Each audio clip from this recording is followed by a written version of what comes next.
County Executive Tony Picente standing by right now. The issue of eminent domain seems to be resolved.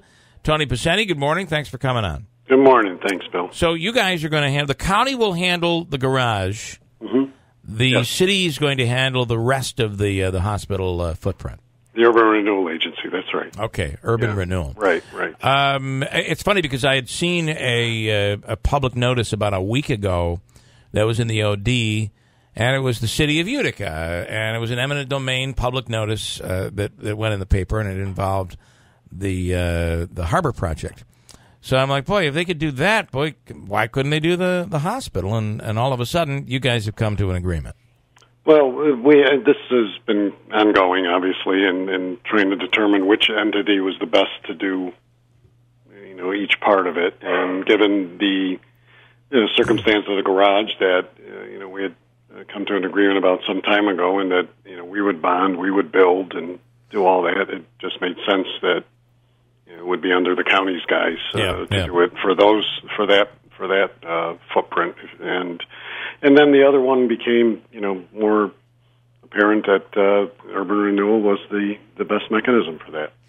Andrew. Now, do you know specifically what properties you may be having to deal with in that footprint exactly, specifically? Like, are the ones, some of the ones that have either said not selling or haven't had contact, is that in your footprint, or do you? I think there's one in there right now, Andrew. I mean, I think there's. The number changes, I guess, 3 to 3 or 4 or whatever, but I think there's one in that hospital outline that has been, adamant. So this is, again, a last resort. It's something that you hope that, we hope.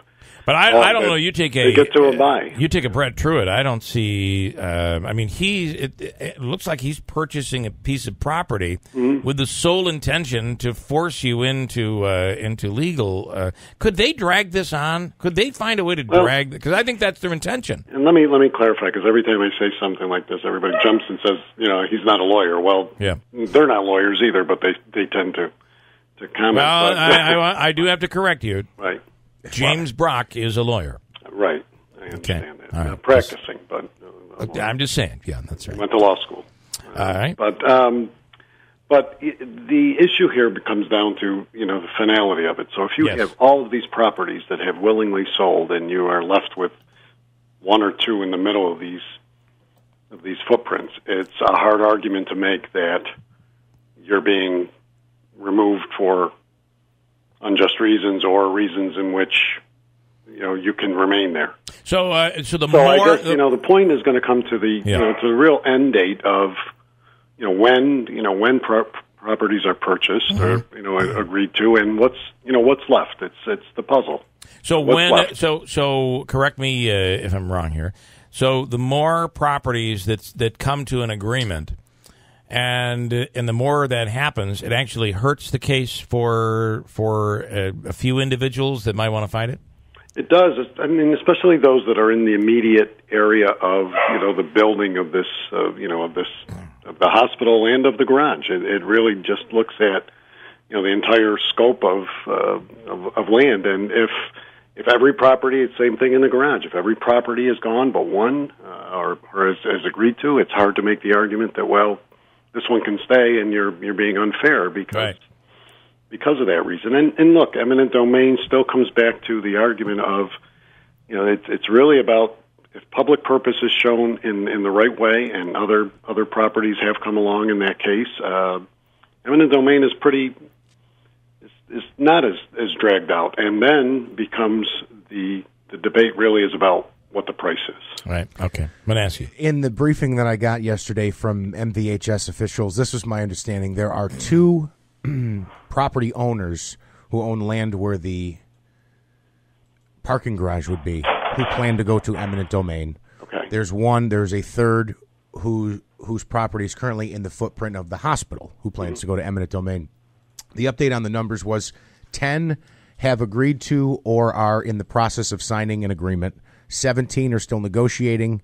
5 have not responded. 3 are headed to eminent domain. Mm-hmm. One thing I find interesting, too, is so you're handling the garage. Yes. The city is going to be handling the footprint of the hospital. Could you imagine if you remove the hospital from the whole equation and said, we're building a parking garage downtown? Well, who would fight that? Well, yeah, I mean, I think, look, when we did the parking lot at the county building, I made offers to properties, but at that point we weren't. It's hard to make the argument of a public purpose solely for a parking garage unless, there's a true need. I mean, those are the harder ones. Understood. If it complements, the district and the hospital and as well as the auditorium, because this is a public purpose. It is a public garage as well as it will serve the hospital, but it's all in the public purpose argument of, what does it do? Got it. And so that's why it fits. Yes. But again, it would be much harder, and I probably wouldn't go, I can tell you I wouldn't go down that road if it was without the hospital and other pieces to it. Let me ask you, MVHS yesterday announced that they've received their certificate of need. How big is that? That's very big, and this was why this eminent domain issue had to be a piece of that going into the last steps of getting that CON, because you have to answer certain questions of the what ifs, because you have to have things lined up of, if these properties, all don't come, who's going to do this? And the state, in terms of their application and for the CON, need to know the steps you're going to take.